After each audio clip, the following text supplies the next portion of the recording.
बढ़ाएं अपना कदम सक्सेस की ओर मार्गदर्शन कोचिंग इंस्टीट्यूट के साथ। मार्गदर्शन कोचिंग इंस्टीट्यूट बिहार में एकमात्र कोचिंग संस्थान IIT JEE and medical entrance exam के लिए।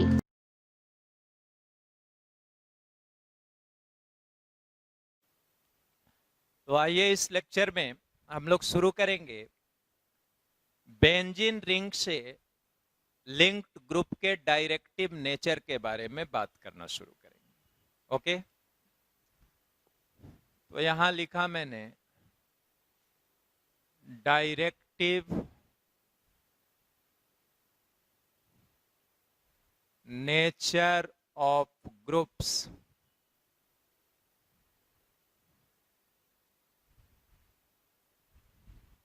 Groups linked with benzene ring, linked with benzene ring।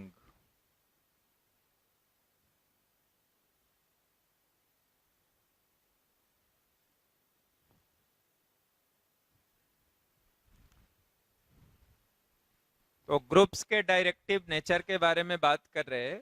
जो ग्रुप बेंजीन रिंग से जुड़ा हुआ है उनका नेचर कैसा होगा, मीन्स इलेक्ट्रोफाइल को कहां डायरेक्ट करेंगे, कहां भेजेंगे।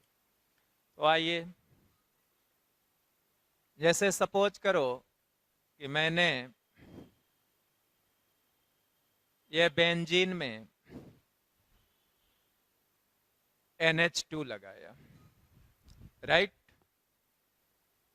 अब इस NH2 के कॉरस्पॉन्डिंग देखो, आपने क्या देखा था कि ये इस रिएक्शन में आप बेंजीन रिंग से एक हाइड्रोजन हटाते थे और उस जगह पे इलेक्ट्रोफाइल जोड़ते थे, इसीलिए तो इलेक्ट्रोफिलिक एरोमेटिक सब्स्टिट्यूशन कहते थे।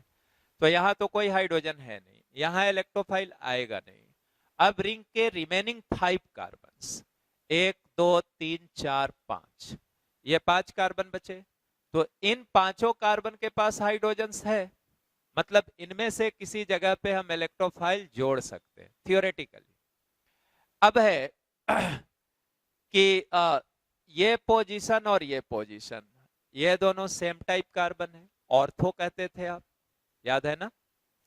ये पोजीशन और ये पोजीशन, ये दोनों सेम टाइप है, मेटा कहते थे।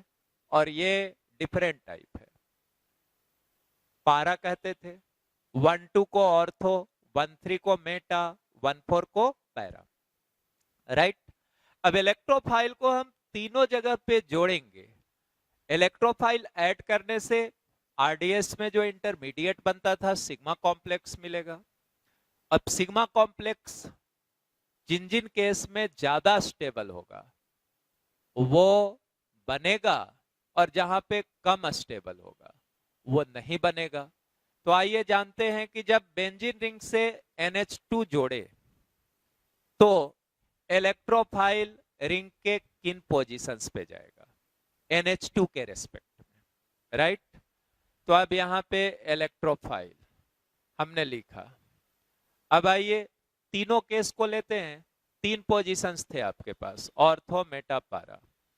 तो पहला केस लिया ऑर्थो अटैक। इलेक्ट्रोफाइल का अटैक किस पोजीशन पे, ऑर्थो पोजीशन पे। चलिए, ऑर्थो पोजीशन पे अटैक कराना है, यही आपका ऑर्थो है ना। आप इसी पोजीशन पे जोड़ने की बात कर रहे हो। यहां से पाई इलेक्ट्रॉन आपने दे दिया, देने पे आपका जो सिग्मा कॉम्प्लेक्स बना उसको लिखिए। तो सिग्मा कॉम्प्लेक्स आपका बना He plus, right.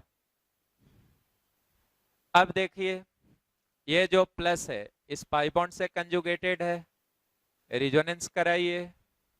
Resonating structure आपका मिला दिस प्लस NH2, और यहां जो He है वो तो रहेगा ही, He। आगे फिर आपको ये प्लस इस पाई बॉन्ड से कंजुगेटेड दिख रहा, तो फिर इसको डोनेट कीजिए। अब यहां से देखिए this this HeNH2 plus NH2 plus ये आया। अब यहां से देखो ये बैक बॉन्डिंग या रिजोनेंस कह लो कि फिर ये कंजुगेटेड है तो NH2 भी इसके साथ रिजोनेंस करेगा तो यहां से ये NH2 भी रिजोनेंस से दे रहा है। तो इनफैक्ट क्या देखा आपने कि इस केस में इलेक्ट्रोफाइल को जब आपने ऑर्थो पे जोड़ा तो जो आपका सिग्मा कॉम्प्लेक्स मिला, सिग्मा कॉम्प्लेक्स मिला था COMP डॉट सिग्मा कॉम्प्लेक्स, अच्छा पूरा ही लिख लो सिग्मा कॉम्प्लेक्स। तो जो आपका सिग्मा कॉम्प्लेक्स मिला वो अल्टीमेटली NH2 के बैक बॉन्डिंग से भी स्टेबलाइज हो रहा है। मतलब आप ये कहोगे कि जो ये पॉजिटिव चार्ज है न सिर्फ रिंग के पाई बॉन्ड के कंजुगेशन से स्टेबलाइज्ड है बल्कि NH2 के भी रिजोनेंस इफेक्ट से स्टेबलाइज हो रहा। क्योंकि जो आपने 3 रिजोनेटिंग स्ट्रक्चर दिखाया है उसमें से एक रिजोनेटिंग स्ट्रक्चर तो आपका ये भी है और यहां पे दिख रहा है ये पॉजिटिव चार्ज को NH2 अपने रिजोनेंस के इफेक्ट से स्टेबलाइज कर रहा है या यूं कहो कि बैक बॉन्डिंग से स्टेबलाइज कर रहा है, राइट।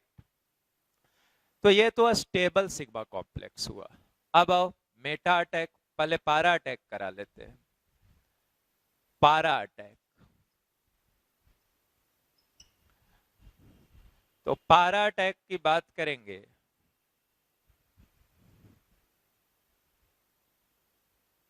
ये NH2 था, ये अपना इलेक्ट्रोफाइल था। पारा अटैक का सिंपल मतलब हुआ कि आप इलेक्ट्रोफाइल को पारा पोजीशन पे जोड़े, किसके रेस्पेक्ट में, जो सब्स्टिट्यूएंट या ग्रुप आया है उसके रेस्पेक्ट में। तो अब आइए आप पारा पोजीशन पे जोड़िए, तो पारा पे जोड़े तो यहां से आपको आया this NH2 this H E और यहां पे क्या आ गया बच्चों प्लस। ये दोनों कार्बन का पाई बॉन्ड टूटा था, इस पे तो लिंक हो गया, इसका सिर्फ टूटा रहा तो इस पे प्लस आया। अब देखिए रिजोनेंस करा लीजिए, तो रिजोनेंस आपने कराया, तो रिजोनेंस कराया तो यहां से रिजोनेटिंग स्ट्रक्चर आपको मिला this double bond HE double bond NH2 plus. अब देखो यहां से ये रिजोनेंस हुआ और देखना, और देखो ये भी रिजोनेंस से इसको दे रहा। मतलब इस पॉजिटिव चार्ज को आप क्या देख रहे हो, यहां जो रिंग पे पॉजिटिव चार्ज आया उसको NH2 भी तो अपने रिजोनेंस इफेक्ट से स्टेबलाइज कर रहा है। तो यहां से जैसे इसमें कर रहा था, इसमें कर रहा था वैसे ही यहां भी कर रहा है। तो हम नीचे वाला लिख देते हैं, इसको भी लिखना चाहो तो लिख दो, इसको लिखना चाहता तो ये मिलता this double bond NH2 plus HE। यहां भी दोनों को लिख देते हैं दिस ऊपर वाला लिखते हैं पहले डबल बॉन्ड NH2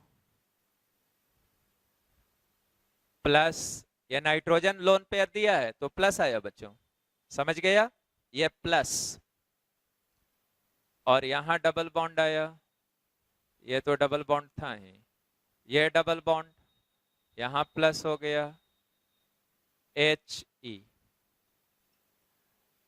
और दूसरा वाला यहां से लिखता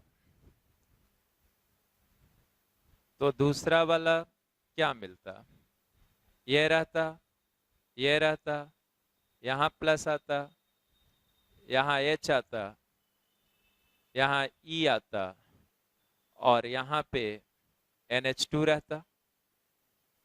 यहां से देते तो ये वाला रिजोनेटिंग स्ट्रक्चर मिलता। तो हमने क्या देखा, हमने ये देखा कि जब पारा अटैक हुआ तब भी सिग्मा कॉम्प्लेक्स रिजोनेंस स्टेबलाइज्ड हुआ है। अब मेटा अटैक की बात करेंगे हम लोग। सिग्मा कॉम्प्लेक्स किससे रिजोनेंस स्टेबलाइज्ड हुआ है?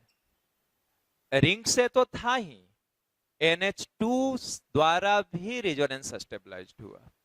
अब आओ मेटा अटैक की बात करते हैं। तो यहां पे बात करें हम लोग मेटा अटैक की। मेटा अटैक, मेटा अटैक, तो चलो मेटा पोजीशन पे इस बार इलेक्ट्रोफाइल को ऐड करना है, तो ये बना लिया NH2। इलेक्ट्रोफाइल था अपने पास E+, इसको डोनेट करो। मेटा पे जोड़ना है इसके रेस्पेक्ट में, तो यहां जोड़ेंगे, राइट, और इस पे प्लस आ जाएगा। तो अब आप जोड़ करके लिख लीजिए। तो यहां से लिखोगे तो दिस NH2, और यहां क्या आ गया, यहां आ गया He+, राइट। अब देखो NH2 का लोन पेयर तो है, ध्यान से देख लो, क्या ये लोन पेयर इस प्लस से कंजुगेटेड है? No, this lone pair is not conjugated with this positive charge, तो इसके साथ तो रिजोनेंस नहीं हो रहा। लेकिन हाँ, ये प्लस इससे कंजुगेटेड है, इससे रिजोनेंस कराइए। तो इससे रिजोनेंस कराओगे आप, तो यहां से आपको क्या मिल गया बच्चों? यहां से मिल गया आपको this double bond plus NH2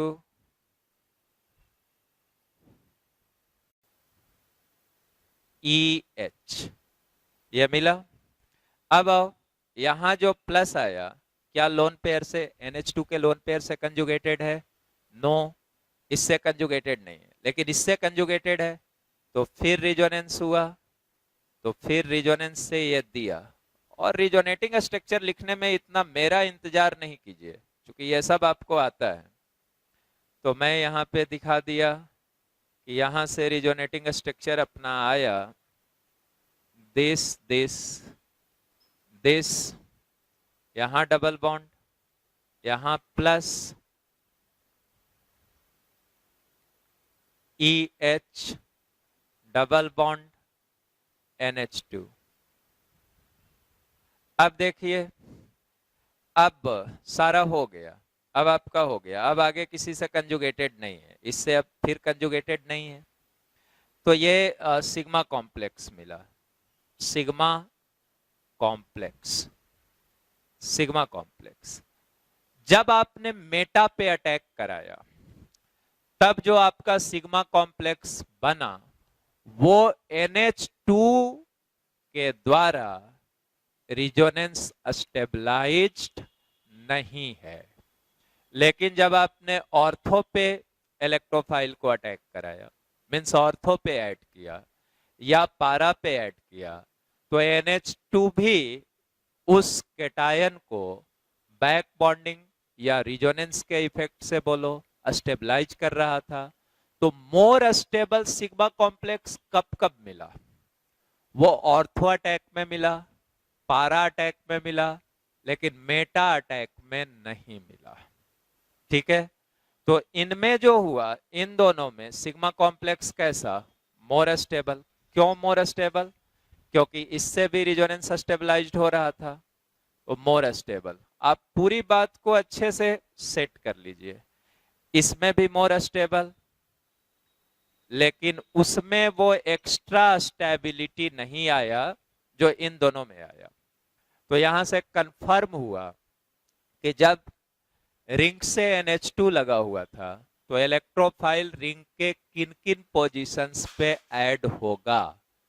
तो आपने आंसर किया कि सर ऑर्थो पे ऐड होगा और पारा पे ऐड होगा। तो यहां से प्रोडक्ट भी लिख देता मैं, यहां से ये NH2 फाइनल प्रोडक्ट, H हटा के यहां E ऑर्थो पे, और plus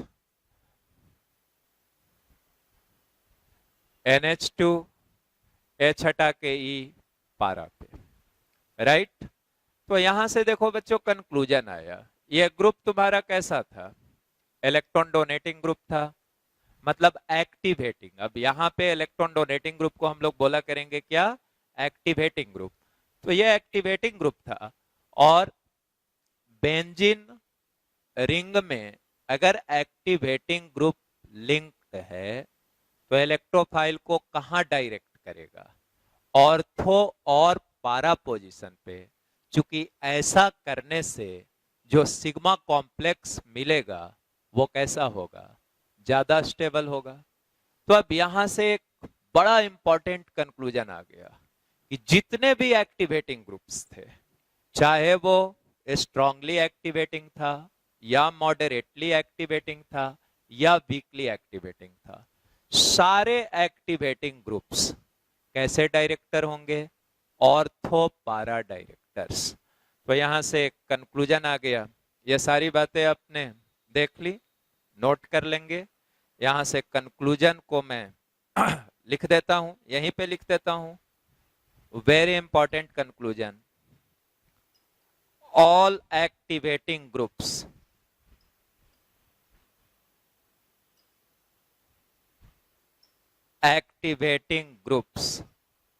GRS groups are ortho para directing in nature, ortho slash para directing in nature, directing in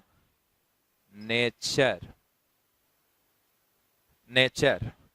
तो ये बहुत इंपॉर्टेंट कंक्लूजन आ गया बच्चों कि सभी एक्टिवेटिंग ग्रुप कैसे नेचर के होंगे, ortho para directing, right.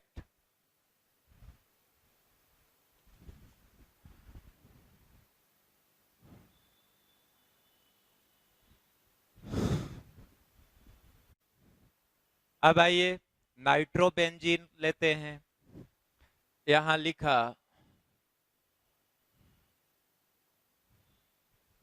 Nitrobenzene. अब इसमें इलेक्ट्रोफाइल ऐड करना है, मालूम है कि ES होगा, लेकिन हम ये अब चेक करेंगे कि नाइट्रो इलेक्ट्रोफाइल को कहां डायरेक्ट करेगा। तो फिर इसके कॉरस्पॉन्डिंग बच्चों तीन पोजीशन है, ये दोनों ऑर्थो सेम टाइप, ये मेटा सेम टाइप, और ये क्या है, पारा।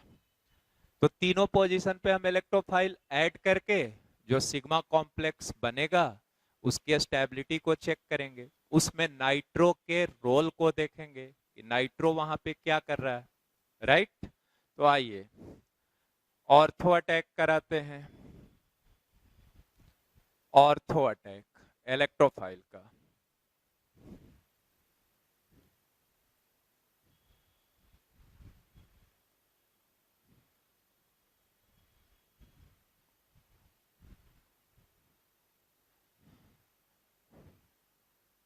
E प्लस, तो इस E प्लस को रिंग के ऑर्थो पोजीशन पे जोड़ने पे सिग्मा कॉम्प्लेक्स जो बनेगा उसको लिखिए। तो यहां से अपना ये आया, दिस H E ऑर्थो पे जोड़ लिया आपने, N डबल बॉन्डो कोऑर्डिनेट बॉन्डो, यही तो NO2 था, यहाँ क्या आ गया प्लस। आपने इलेक्ट्रोफाइल को कहा था ऑर्थो पे जोड़ना, तो ऑर्थो पे जोड़े हैं NO2 के रेस्पेक्ट में। अब रिजोनेटिंग स्ट्रक्चर जो जो आ रहा है उसको देखिए। तो यहां से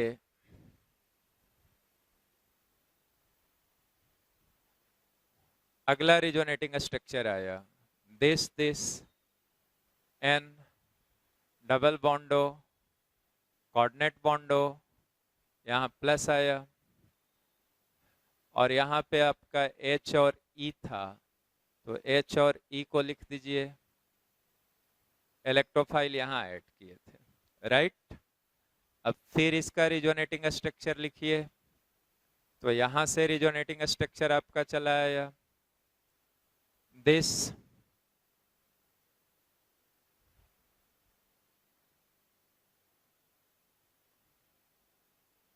दिस, यहां प्लस आया, एच ई,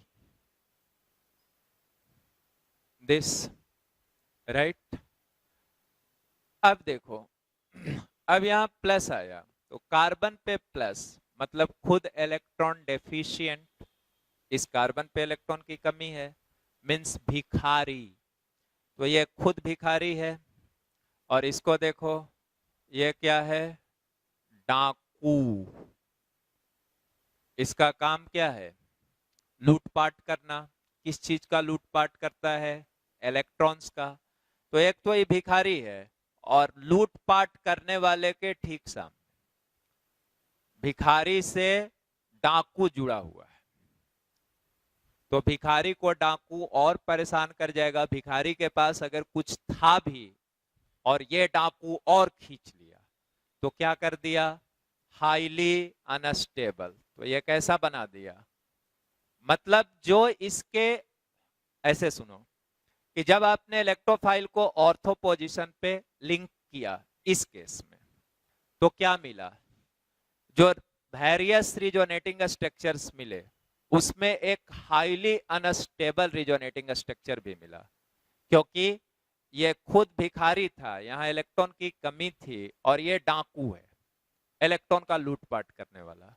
तो इसको बहुत ज्यादा डीस्टेबलाइज करेगा। तो सिग्मा कॉम्प्लेक्स आपका कैसा हो गया, अनस्टेबल। तो इससे क्या क्लियर हुआ, यही सिग्मा कॉम्प्लेक्स मिला था आपका, सिग्मा कॉम्प्लेक्स। इससे आपने ये सीखा कि जब नाइट्रो ग्रुप लगा हुआ है तो आप इलेक्ट्रोफाइल को ऑर्थो पे डायरेक्ट नहीं कर सकते, क्योंकि ऐसा करने पे जो एक रिजोनेटिंग स्ट्रक्चर मिलेगा that will be highly highly unstable. अब आइए पारा अटैक भी करा लेते हैं। पारा अटैक, पारा अटैक, तो पारा अटैक करा रहे हैं।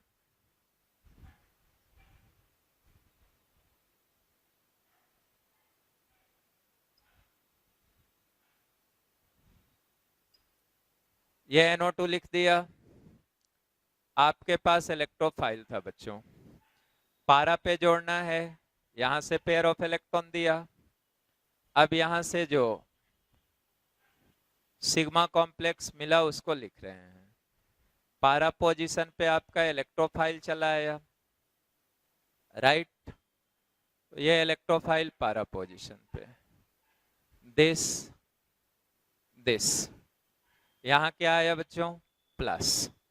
क्योंकि आपने यहां पे जोड़ा और बॉन्ड तो दोनों कार्बन का टूटा था, तो इस पे तो एक बॉन्ड बना दिया, एक तोड़ा था, काम खत्म, बराबर हो गया, 4 का 4 हो गया।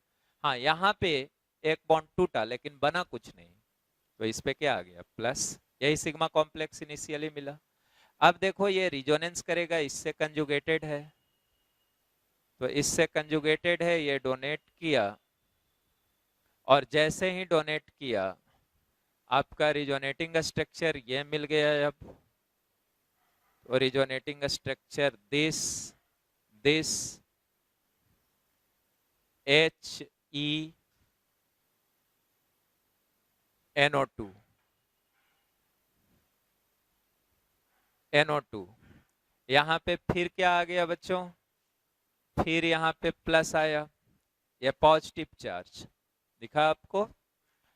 अब फिर ये पॉजिटिव चार्ज, ये क्या था आपका, डाकू। तो ये डाकू और ये भिखारी, तो डाकू के साथ फिर भिखारी, भिखारी के पास डाकू, तो भिखारी को और ज्यादा डिस्टर्ब करेगा, और ज्यादा भिखारी बना देगा, मतलब ये परेशान हो जाएगा। अब अगला रिजोनेटिंग स्ट्रक्चर भी मिला, ये कैसा हुआ, हाईली अनस्टेबल, हाईली अनस्टेबल। अगला मिलेगा सो ये मिलेगा, ये डोनेट किया तो यहां से आपको ऐसा मिल गया, दिस दिस प्लस NO2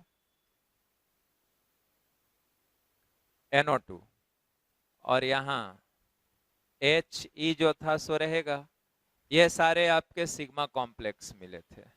ये वाला हाईली अनस्टेबल है, यही सिग्मा कॉम्प्लेक्स मिला था, सिग्मा कॉम्प्लेक्स, राइट। तो एक बहुत ही कम स्टेबल वाला सिग्मा कॉम्प्लेक्स मिला, तो इससे स्पष्ट हुआ कि NO2 अगर रिंग से जुड़ा है तो आप इलेक्ट्रोफाइल को पैरा पोजीशन पे भी लिंक नहीं कर सकते, राइट। अब आइए मेटा अटैक की बात की जाए। मेटा अटैक,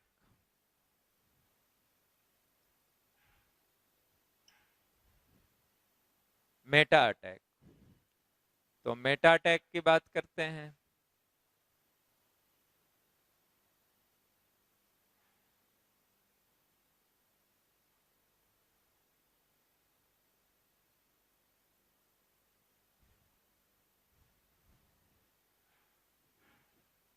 इलेक्ट्रोफाइल कहाँ जोड़ना है कह दिया गया, मेटा पे लिंक कीजिए।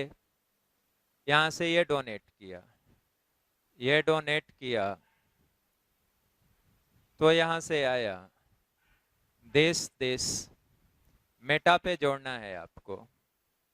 HE, यहां बॉन्ड टूटा, यहां तो बन गया, तो इस पे प्लस, और ये आ गया NO2। यही आपका सिग्मा कॉम्प्लेक्स हुआ बच्चों। अब देखिए इससे कंजुगेटेड है, रिजोनेंस कराइए, तो रिजोनेंस कराएंगे तो अगला रिजोनेटिंग स्ट्रक्चर मिला आपका दिस NO2, NO2, यहां पे डबल बॉन्ड, यहां प्लस, यहां पे डबल बॉन्ड, यहां E, यहां H, ये आ गया।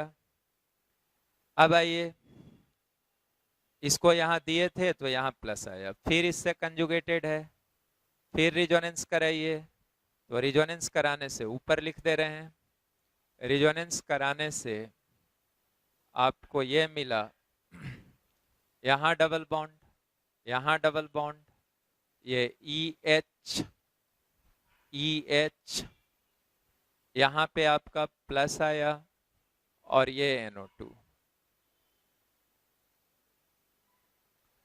अब आप देखो जिस कार्बन से NO2 जुड़ा था, बेंजीन रिंग के जिस कार्बन से NO2 लिंक्ड था, क्या इस केस में जो भी रिजोनेटिंग स्ट्रक्चर्स मिले, तो क्या इस केस में कहीं भी प्लस उस कार्बन पे आया जिससे NO2 लिंक था?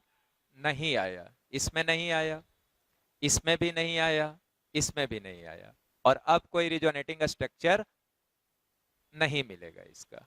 तो इस केस में जो सिग्मा कॉम्प्लेक्स मिला वो सबसे ज्यादा स्टेबल हुआ, राइट। तो यहां सिग्मा कॉम्प्लेक्स मोस्ट स्टेबल हुआ, चूंकि डाकू भिखारी से डायरेक्टली लिंक्ड नहीं है। इस केस में किसी भी रिजोनेटिंग स्ट्रक्चर में डाकू भिखारी से डायरेक्टली लिंक नहीं है। तो पता चला कि यहां जो सिग्मा कॉम्प्लेक्स हुआ, यही सिग्मा कॉम्प्लेक्स कैसा हुआ बच्चों? Most stable. तो अब हम लोगों को आंसर भी आ गया। आंसर ये आ गया कि अगर NO2 रिंग से जुड़ा है और इलेक्ट्रोफाइल को लिंक करना है बेंजीन रिंग से, तो NO2 इलेक्ट्रोफाइल को किस पोजीशन पे डायरेक्ट करेगा? मेटा पोजीशन पे, तो सिर्फ मेटा पे। तो यहां से हो गया दिस NO2, और ये इलेक्ट्रोफाइल कहां चला है बच्चों? मेटा पे। अब NO2 के नेचर को जानिए। तो ये स्ट्रांगली डीएक्टिवेटिंग ग्रुप था, तो जो डीएक्टिवेटिंग ग्रुप होगा वो सिग्मा कॉम्प्लेक्स को तब ज्यादा डीस्टेबलाइज कर रहा जब इलेक्ट्रोफाइल उस डीएक्टिवेटिंग ग्रुप के रिस्पेक्ट में ऑर्थो या पारा पोजीशन पे लिंक हो रहा, लेकिन तब कम डीस्टेबलाइज कर रहा जब वो डीएक्टिवेटिंग ग्रुप के रेस्पेक्ट में मेटा पोजीशन पे लिंक हो रहा। तो हम लोगों का यहां से भी एक बहुत इंपॉर्टेंट कंक्लूजन आया कि जनरली जो डीएक्टिवेटिंग ग्रुप्स होंगे वो मेटा डायरेक्टर होंगे। मींस अगर बेंजीन रिंग से कोई डीएक्टिवेटर लगा हुआ तो वो इलेक्ट्रोफाइल को मेटा पोजीशन पे डायरेक्ट करेगा।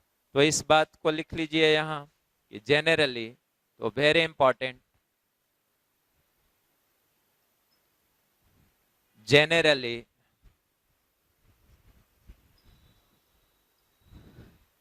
deactivating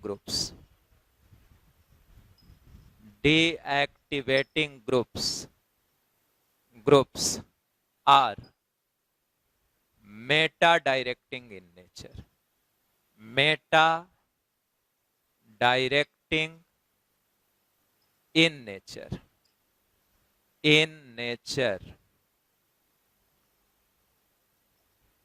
एक्टिवेटिंग ग्रुप्स के बारे में लिखा था बच्चों कि activating groups are always ortho para directing in nature, लेकिन डीएक्टिवेटिंग ग्रुप्स के बारे में लिखा कि generally deactivating groups are meta directing in nature. Generally कहा, राइट। अब आइए, जब जनरली कहा तो कुछ एक्सेप्शंस भी होंगे, तो उन एक्सेप्शंस की भी बात करते हैं। एक्सेप्शंस,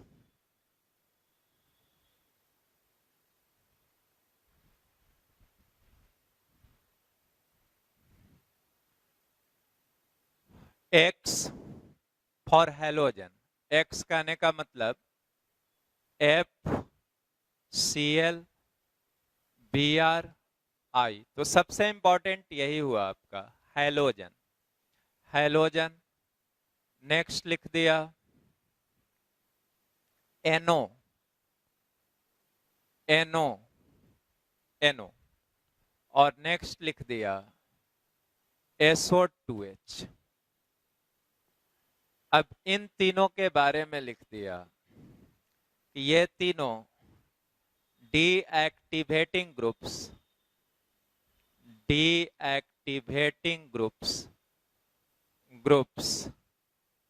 बट ऑर्थो पारा director, ortho para directing in nature, directing in nature, right. अब डीएक्टिवेटिंग क्यों है ये समझ जाओ। इसके बारे में तो देख ही चुका था कि -I से विड्रॉ करता है और +M से देता है, लेकिन इसकी -I ज्यादा थी कंपेयर टू +M, इसलिए ये डीएक्टिवेटिंग हुआ। NO को देखो, ये रिंग से जोड़ोगे तो N डबल बॉन्ड O है, रिजोनेंस से खींचेगा भी, और फर्स्ट एटम पे लोन पेयर है। ध्यान देना, फर्स्ट एटम पे लोन पेयर है तो रिंग को देगा भी N डबल बॉन्ड O। इसके वजह से रिंग से जोड़ने पे रिंग से खींचेगा और इस लोन पेयर के वजह से देगा, तो खींच भी रहा दे भी रहा, दोनों काम रिजोनेंस से ही कर रहा है, लेकिन इसकी खींचने की क्षमता देने की क्षमता से ज्यादा है, इसलिए ओवरऑल नेचर क्या हुआ बच्चों, डीएक्टिवेटिंग। अब यहां पे आओ, SO2H, यहां देखो सल्फर के वैलेंस इलेक्ट्रॉन 6 मालूम है आपको, बॉन्ड्स गिन लो 1 2 3 और 1 4, ये फ्री वैलेंसी वाला, तो 4 बॉन्ड बना है, 1 लोन पेयर है। वैसे ही नाइट्रोजन के वैलेंस इलेक्ट्रॉन मालूम था 5, 2 1 3 बॉन्ड बना है, 1 लोन पेयर था, तो फर्स्ट एटम पे लोन पेयर है, उस वजह से ये रिंग से जोड़ने पे बेंजीन रिंग को देगा +M से, और S डबल बॉन्ड O है तो फर्स्ट सेकंड एटम के बीच पाई बॉन्ड, सेकंड एटम की इलेक्ट्रोनेगेटिविटी ज्यादा, उस वजह से ये रिंग से रिजोनेंस से खींचेगा। -M भी है इसमें और +M भी है, राइट, लेकिन खींचने की क्षमता देने की क्षमता से ज्यादा है। तो क्यों डीएक्टिवेटिंग है ये, इसका रीजन पता चल गया।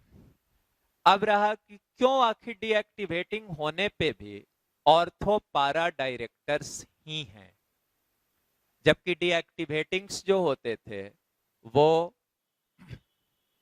मेटा डायरेक्टर्स होते थे। तो अब आओ समझो, दरअसल ये अपने फर्स्ट एटम पे इन तीनों में लोन पेयर है, तो फर्स्ट एटम पे लोन पेयर होने के वजह से ये रिंग में ऑर्थो और पैरा पोजीशन पे इलेक्ट्रॉन डेंसिटी को बढ़ाएंगे, और जब ऑर्थो और पैरा पोजीशन पे इलेक्ट्रॉन डेंसिटी बढ़ेगी, इसका मतलब ये हुआ कि इलेक्ट्रोफाइल रिंग के उन्हीं कार्बन्स पे तो जाना चाहेगा। इलेक्ट्रोफाइल को अल्टीमेटली क्या चाहिए? इलेक्ट्रॉन्स।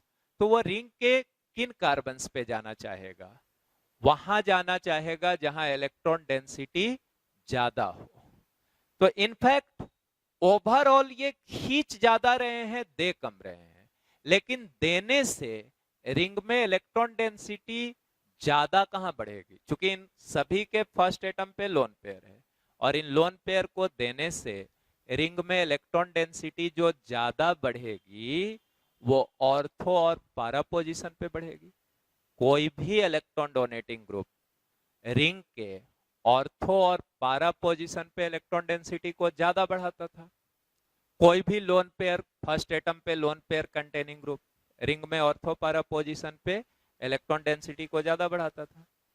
तो चूंकि इनमें भी रिंग में ऑर्थो पैरा पोजीशन पे ही इलेक्ट्रॉन डेंसिटी ज्यादा बढ़ी है, इसीलिए इलेक्ट्रोफाइल रिंग के ऑर्थो और पैरा पोजीशन पे जाना चाहेगा, और इसीलिए इनका जो नेचर हुआ, डीएक्टिवेटिंग होने के बावजूद भी ये किस नेचर के हुए?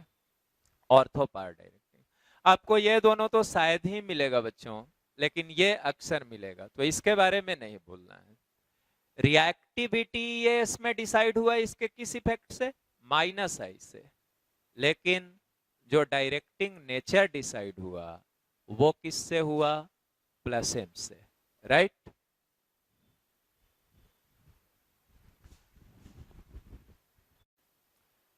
आइए बच्चों, एक क्वेश्चन लिया, find out the position where electrophile attack. हम लोग उस पोजीशन को लोकेट करेंगे, दर्शाएंगे, जहां इन दिए हुए कंपाउंड्स में इलेक्ट्रोफाइल का अटैक होगा, राइट? आपने अभी तक जो सीख लिया जरा उसको फिर रिकॉल कर लें। क्या सीखा? अगर कोई एक्टिवेटिंग ग्रुप हो रिंग से जुड़ा हुआ तो हमेशा ऑर्थो पैरा डायरेक्टिंग होगा, मतलब जो इलेक्ट्रोफाइल होगा वो एक्टिवेटिंग ग्रुप के रेस्पेक्ट में बेंजीन रिंग पे ऑर्थो और पैरा पोजीशन पे लिंक होगा। दूसरा पढ़ा कि कोई डीएक्टिवेटिंग ग्रुप हो रिंग से लिंक और आप इलेक्ट्रोफाइल ऐड करेंगे बेंजीन रिंग में, तो वो उस डीएक्टिवेटिंग ग्रुप के रेस्पेक्ट में मेटा पोजीशन पे लिंक होगा।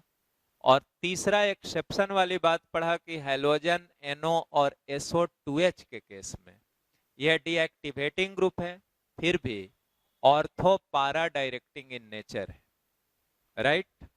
अब आइए, इनमें हमको डिसाइड करना है, वही लोकेट करना है कि कहां पे इलेक्ट्रोफाइल अटैक करेगा। तो इस कंपाउंड को देखिए, रिंग से दो दो सब्स्टिट्यूएंट जुड़े हुए हैं, एक OH है और एक CH3 है। पहले दोनों का नेचर जानना होगा। OH के बारे में मालूम है आपको, कैसा? Activating, strongly activating. CH3 के बारे में जानना है, वीकली एक्टिवेटिंग। दोनों एक्टिवेटिंग ही है, राइट? ये स्ट्रांगली एक्टिवेटिंग और ये कैसा? Weekly activating, right? अब आओ एक स्टोरी सुनो। मान लो तुम्हें दो व्यक्तियों के यहां से सेम डेट और सेम टाइम पे आने का निमंत्रण मिला खाने के लिए। उनके यहाँ कुछ भोज आयोजन किया गया है और आपको दो दो कार्ड्स मिले हैं, सेम डेट सेम टाइम। शहर एक ही है, लेकिन वो शहर के अलग अलग हिस्से में उन दोनों का घर है जहां पे ये फंक्शन वो कर रहे हैं। अब आप अगर टाइम एकदम स्ट्रिक्टली फॉलो हो रहा है कि नहीं, 4 बजे ही दोनों का टाइम है, संध्या भोज का टाइम है 4 से 5, दोनों की घर के बीच की दूरी अच्छी खासी है, सेम डे है, आप किधर भोज खाने जाओगे? तो सर्टेनली आप कार्ड में जो दोनों परिचितों ने आपको कार्ड दिया है उनको कंपेयर करोगे कि कहां पे खाने पीने की व्यवस्था अच्छी होगी। खाने जाना है तो जहां पे आपको फील होगा, महसूस होगा कि खाने की व्यवस्था यहां ज्यादा होगी, तो आप उस दिन वहीं जाओगे और दूसरे को सॉरी बोलोगे कि सर एक जगह से और भी इनविटेशन था जहां जाना बहुत जरूरी था, मैं आपके यहाँ किसी और दिन आ जाऊंगा। यही करोगे।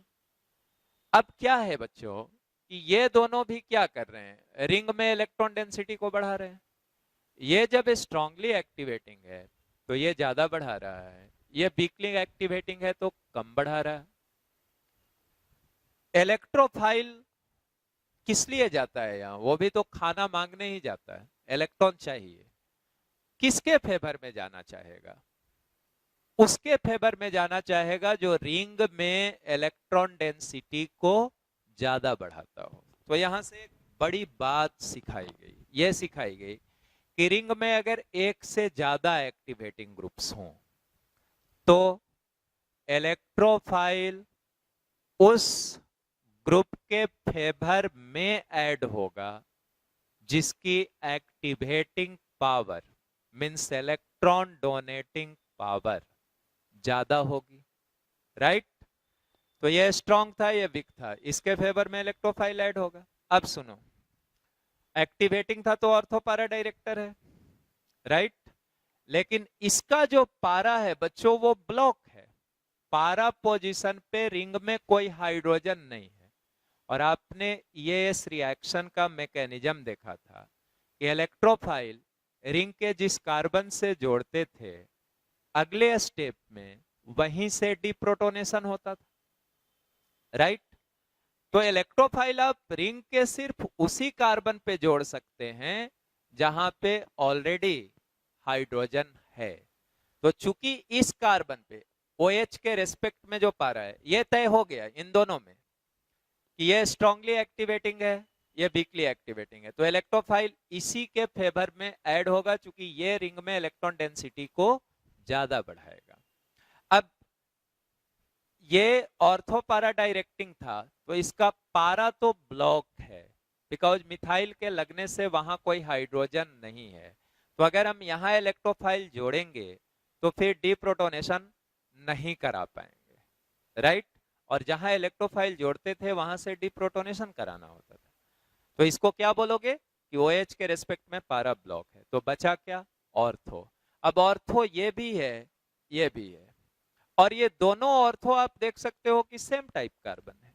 तो किस ऑर्थो पे जोड़ेंगे ये सवाल तो नहीं हुआ, तो इन दोनों में से किसी एक ऑर्थो पे इलेक्ट्रोफाइल जोड़ देंगे, राइट। यहां भी जोड़ सकते हो, यहां भी जोड़ सकते हो because the two positions are equivalent. तो हमने यहाँ पे टिक कर दिया, ये एरो ऐसे दिखा दिया, ऐसे दिखा दिया, मतलब इलेक्ट्रोफाइल रिंग के इस कार्बन पे ऐड होगा। अब आपको पूरी बात समझ में आई। अब आओ इस केस में, सी NHCOCH3, यहाँ फर्स्ट एटम पे लोन पेयर है, मॉडरेटली एक्टिवेटिंग ग्रुप, पिछले ही लेक्चर में पढ़ाया गया है तो ये सब बातें आपको सही करना होगा पहले। तो ये मॉडरेटली एक्टिवेटिंग, ये वीकली एक्टिवेटिंग। जब ये मॉडरेटली एक्टिवेटिंग है मतलब इसकी देने की एबिलिटी ज्यादा है, इसी के फेवर में इलेक्ट्रोफाइल ऐड होगा। अब है कि ये कहां डायरेक्ट करेगा इलेक्ट्रोफाइल को, तो कहां डायरेक्ट करेगा, एक्टिवेटिंग है तो ऑर्थो पारा पे। इसका एक ऑर्थो, ये वाला ऑर्थो ब्लॉक है बच्चों, बाकी ये ऑर्थो बचा और इसके कॉरस्पॉन्डिंग ये पारा बचा। तो एक तो पारा पे डायरेक्ट करेगा, एक ऑर्थो पे डायरेक्ट करेगा, राइट। ये ऑर्थो तो ब्लॉक था। अब देखो अगर यहां इलेक्ट्रोफाइल आएगा तो ये ग्रुप, ये ग्रुप, ये ग्रुप तीनों एडजेसेंट कार्बन पे होगा, समझ रहे हो ना। यहां वाला, यहां वाला, यहां वाला, तीनों कार्बन पे लगातार सब्स्टिट्यूएंट्स होगा, और लगातार सब्स्टिट्यूएंट्स होगा तो स्टेरिक रिपल्सन होगा, राइट। और स्टेरिक रिपल्सन होगा तो यहां इलेक्ट्रोफाइल के आने की जो टेंडेंसी होगी वो कम होगी, बहुत कम होगी। तो यहां से क्या मिलेगा, माइनर, अगर यहां आएगा भी तो उस प्रोडक्ट की परसेंटेज काफी कम होगी। और यहां से क्या मिलेगा बच्चों? मेजर। तो यहां से मेजर मिलेगा, यहां से माइनर मिलेगा। और रीजन क्या हो गया? Steric repulsion. Steric repulsion, right. अब और थर्ड केस में देखो, यहाँ पे दो बेंजीन रिंग है, ये भी रिंग ये भी रिंग, दोनों बेंजीन रिंग है। अब जब एक से ज्यादा रिंग हो तो आपको देखना पड़ेगा कि किस रिंग में इलेक्ट्रॉन डेंसिटी ज्यादा है। जिस रिंग में इलेक्ट्रॉन डेंसिटी ज्यादा होगी, इलेक्ट्रोफाइल का अटैक भी उसी रिंग में होगा। तो इससे देखो CO लिंक्ड है और इससे O लिंक्ड है। ये CO क्या करेगा बच्चों? इस रिंग से ये CO डायरेक्टली जुड़ा हुआ है, तो CO सर्टेनली इलेक्ट्रॉन विड्रॉ करेगा। और O क्या करेगा? तो O डोनेट करेगा, ऑक्सीजन देगा इसको, राइट। तो ये यहाँ इलेक्ट्रॉन डेंसिटी बढ़ा रहा है और CO विड्रॉ कर रहा है, घटा रहा है, राइट। तो इस रिंग में इलेक्ट्रॉन डेंसिटी ज्यादा हुई तो इलेक्ट्रोफाइल का अटैक भी इसी रिंग में होगा। तो आपको मैंने सिखाया कि एक से ज्यादा रिंग वाले कंपाउंड्स हो, एक से ज्यादा बेंजीन रिंग वाले कंपाउंड्स हो, तो इलेक्ट्रोफाइल का अटैक उस रिंग में होगा जिसमें इलेक्ट्रॉन डेंसिटी ज्यादा होगी। अब रहा कि इस रिंग में किन पोजीशंस पे होगा। तो देखो, ये जो ग्रुप है वो एक्टिवेटिंग ग्रुप हुआ, क्योंकि फर्स्ट एटम पे लोन पेयर है, राइट। तो ये एक्टिवेटिंग हुआ बच्चों, ऑर्थो पारा डायरेक्टिंग हुआ। तो एक बार ऑर्थो पे आएगा और एक बार पारा पे आएगा। तो ऑर्थो और पारा को इंडिकेट कर दिया, समझ गए आप। अब आइए फोर्थ एग्जांपल में। देखो, OH लगा है और NH2 लगा है, यहां भी लोन पेयर है, यहां भी लोन पेयर है। और अगर नेचर को याद करोगे तो OH और NH2 दोनों ही स्ट्रांगली एक्टिवेटिंग है। अब यहां यह तय करना होगा कि इन दोनों में स्ट्रांग कौन है। स्ट्रांग एक्टिवेटर तो दोनों है, दोनों में कौन स्ट्रांग है? तो देखो, उसके लिए वो सब रिजोनेंस में ही सीखे थे कि यहाँ कौन लोन पेयर देगा? नाइट्रोजन। यहाँ कौन लोन पेयर देगा? ऑक्सीजन। तो अब ये बताओ कि नाइट्रोजन और ऑक्सीजन में लोन पेयर देने की क्षमता ज्यादा किसकी होगी?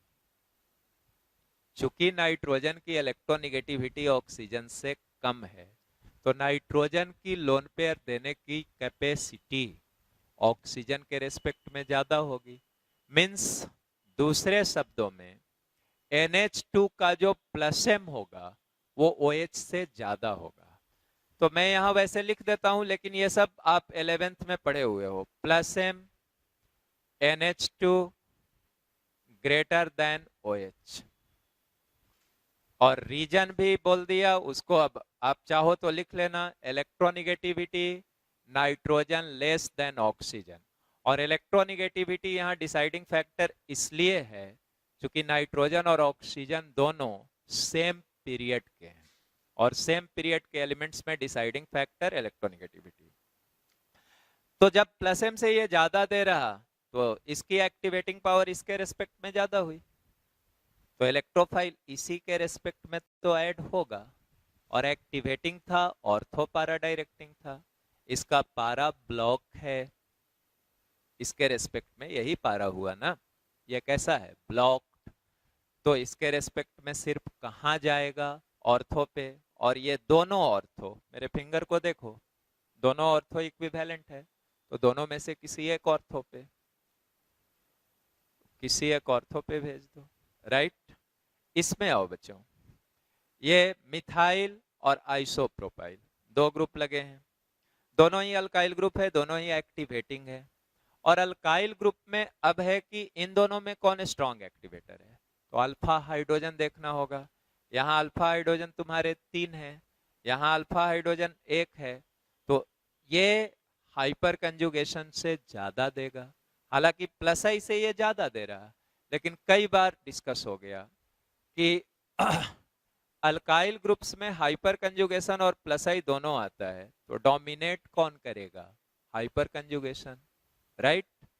तो ये चूंकि हाइपर कंजुगेशन से ज्यादा दे रहा, इसलिए इस केस में इसकी एक्टिवेटिंग पावर इससे ज्यादा है, राइट। तो जब इसकी एक्टिवेटिंग पावर ज्यादा है तो इसी के फेवर में इलेक्ट्रोफाइल ऐड होगा, और ये डायरेक्टर कैसा हुआ? ऑर्थो पारा डायरेक्टर। तो इसका भी पारा तो ब्लॉक है, तो किस पोजीशन पे आएगा? ऑर्थो पे। तो यही ऑर्थो हुआ बच्चों, राइट।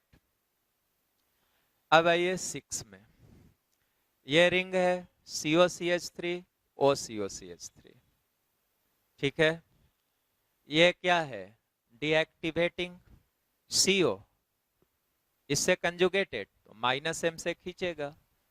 तो जरूरी नहीं कि आप याद रखें, लेकिन समझ में आना चाहिए। आपको पीछे वाली चीजें, रिजोनेंस वाली चीजें जानोगे तभी होगा।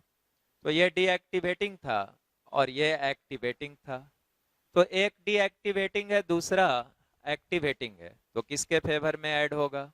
एक्टिवेटिंग के फेवर में, राइट। एक्टिवेटिंग के फेवर में ऐड कर दो। तो ये एक्टिवेटिंग था, कैसा डायरेक्टर? ऑर्थो पारा डायरेक्टर। इसके रेस्पेक्ट में जो पारा है वो ये हुआ, ये ब्लॉक है, यहाँ ऑलरेडी एक ग्रुप आया हुआ है, तो यहाँ कोई हाइड्रोजन है नहीं, यहाँ आप इलेक्ट्रोफाइल को नहीं जोड़ सकते। तो कहेंगे कि इस एक्टिवेटिंग ग्रुप के रेस्पेक्ट में पारा ब्लॉक है। तो बाकी क्या बच गया? ऑर्थो, क्योंकि ये ऑर्थो पारा डायरेक्टर था और ये दोनों ऑर्थो इक्विवेलेंट हैं, तो दोनों में से किसी एक ऑर्थो पे। अब आओ 7 में। अच्छा, थोड़ा इससे भी पूछ लो यहाँ पे। ये तो ऑर्थो पे भेजा, ये मेटा डायरेक्टिंग था, चूंकि डीएक्टिवेटिंग था, तो मेटा डायरेक्टिंग, और इसके रेस्पेक्ट में यही तो मेटा भी है। तो जहां ये भेज रहा था वहीं ये भी भेज रहा, तो ऐसे इफेक्ट को कहते हैं रेनफोर्समेंट इफेक्ट। लिख भी देते हैं रेनफोर्समेंट, रेनफोर्समेंट, रीइंफोर्स करना। एक जहां भेज रहा था दूसरा भी वहीं भेजे, तब उसको कहते हैं रेनफोर्समेंट, राइट। अब आओ बच्चों 7 में आ जाओ। Cl deactivating, but remember ortho para directing. इसके रेस्पेक्ट में ये पारा ब्लॉक्ड, तो ये भेजता ऑर्थो पे। COOH deactivating, Meta director, right. तो इसका मेटा ये हुआ और इसका ऑर्थो ये हुआ। इसका तो Cl ऑर्थो पारा डायरेक्टिंग था, पारा तो ब्लॉक है, तो Cl भेज रहा था यहाँ पे ऑर्थो पे। ये ऑर्थो और ये ऑर्थो दोनों इक्विवेलेंट है, और COOH भी भेज रहा था मेटा पे, अपना मेटा पे, तो इसका मेटा भी यही है। तो यहाँ भी क्या लग गया? रेनफोर्समेंट। दो एरो दिखाया, मतलब दोनों एक ही जगह पे भेज रहा, राइट। अब इसके केस में जस्ट सी केयरफुली, रिंग तो दो है लेकिन बेंजीन रिंग तो यही है बच्चों, तो इसमें तो कोई इलेक्ट्रोफाइल आ नहीं रहा, इसी रिंग में इलेक्ट्रोफाइल आएगा। अब देखो कि यहां हाइड्रोजन है नहीं, यहां हाइड्रोजन है नहीं, बिकॉज 4 बॉन्ड यहां बना हुआ है, यहां भी 4 बॉन्ड बना हुआ है, तो यहां तो जोड़ोगे नहीं, बाकी इन्हीं 4 पोजीशंस पे कहां जोड़ोगे ये डिसाइड करना। अब ये देखो, ये ऑक्सीजन जो है ये कंजुगेटेड है, +M से दे रहा, और यहां देखो बच्चों CH2 है, CH2 है तो अल्फा हाइड्रोजन 2 हुआ, यहां 2 अल्फा हाइड्रोजन हुआ, अल्फा हाइड्रोजन 2, मतलब ये हाइपर कंजुगेशन से देगा रिंग को और ये रिजोनेंस से देगा। दोनों एक्टिवेटिंग ही है, कौन ज्यादा देगा? ये ज्यादा देगा, क्योंकि रिजोनेंस से दे रहा, तो ये स्ट्रांगली एक्टिवेटिंग हुआ और ये वीकली एक्टिवेटिंग हुआ, ये तो अल्काइल ग्रुप जैसा हो गया, राइट। तो इसी के फेवर में इलेक्ट्रोफाइल ऐड होगा। तो इसके फेवर में देखो, एक ऑर्थो तो ब्लॉक है, दूसरा ये ऑर्थो है, यहां अगर आएगा तो यहां वाला इलेक्ट्रोफाइल ये तीनों एडजेसेंट हो जाएगा, तो अस्टेरिक रिपल्सन होगा, तो यहां वाला जो प्रोडक्ट आएगा उसकी परसेंटेज बहुत कम होगी, राइट। अब इसके रेस्पेक्ट में पारा खोजो, तो ये ऑर्थो मेटा पारा, तो यही पारा पे आएगा, राइट। अब आ जाओ 9 में, तो 9 में ये दिया हुआ है, ठीक है। अब देख लो, रिंग से NH और CO जोड़ा गया है, तो दो रिंग्स हैं, दोनों में इलेक्ट्रॉन डेंसिटी सेम तो नहीं है। यहाँ क्या लगा है NH, ये क्या कर रहा है, रिजोनेंस से दे रहा।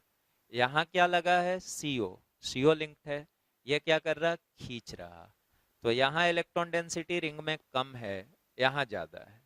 जब यहाँ ज्यादा है तो इसी रिंग में इलेक्ट्रोफाइल आएगा। किस पोजीशन पे आएगा, तो इस ग्रुप का नेचर देखो, एक्टिवेटिंग, राइट, ऑर्थो पारा डायरेक्टर। तो यहाँ ये ऑर्थो हो गया और ये पारा हो गया, ऑर्थो और पारा पे इलेक्ट्रोफाइल आएगा, राइट। अब आ जाओ 10 में बच्चों, देखो दोनों बेंजीन रिंग है, ऑक्सीजन तो कॉमन है ना, ऑक्सीजन तो तुम्हारा कॉमन है, तो इसके वजह से जो भी इलेक्ट्रॉन डेंसिटी बढ़ रही है, चूंकि ये रिजोनेंस से दे रहा है, तो रिंग में, दोनों रिंग में इलेक्ट्रॉन डेंसिटी ये तो बराबर बढ़ा रहा। अब एडिशनली यहाँ CH3 आया है, तो ये अपने हाइपर कंजुगेशन से इसको दे रहा, लेकिन इसमें तो इसके जैसा देने वाला नहीं लगा हुआ, तो आपको पता हो गया कि इस रिंग में इलेक्ट्रॉन डेंसिटी ज्यादा है, तो इलेक्ट्रोफाइल इसी रिंग में आएगा। अब बस ये रहा कि किन पोजीशंस पे आएगा, तो यहां से देखो ये भी एक्टिवेटिंग, ये भी एक्टिवेटिंग, ये स्ट्रांगली एक्टिवेटिंग, ये वीकली एक्टिवेटिंग, तो इसी के फेवर में इलेक्ट्रोफाइल ऐड होगा। और ये डायरेक्टर कैसा, ऑर्थो पारा। अब इसका पारा तो ब्लॉक्ड है, तो इसके रेस्पेक्ट में इलेक्ट्रोफाइल कहाँ आएगा, ऑर्थो पे आएगा, यही ऑर्थो हुआ, ये दोनों ऑर्थो इक्विवेलेंट था, राइट।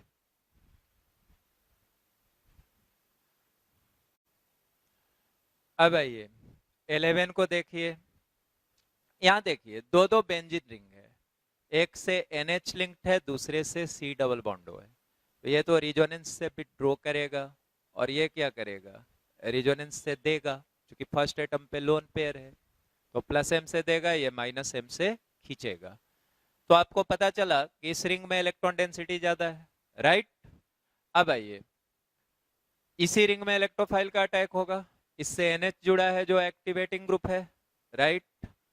अब इसी के रेस्पेक्ट में आपको इसी के फेवर में इलेक्ट्रोफाइल ऐड करना है, तो ये ऑर्थो पारा डायरेक्टिंग था, इसका ये ऑर्थो तो ब्लॉक है बच्चों, ऑर्थो एक ये बचा और ये पारा बचा, तो यहाँ पे आएगा और यहाँ पे आएगा।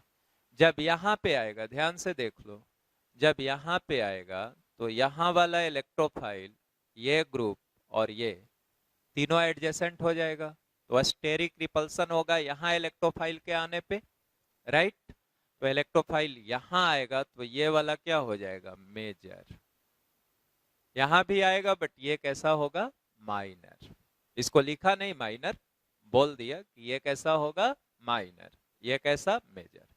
अब आओ ये 3 रिंग आ गया। फेनाइल रिंग के नेचर के बारे में आपको बतलाया कि फेनाइल रिंग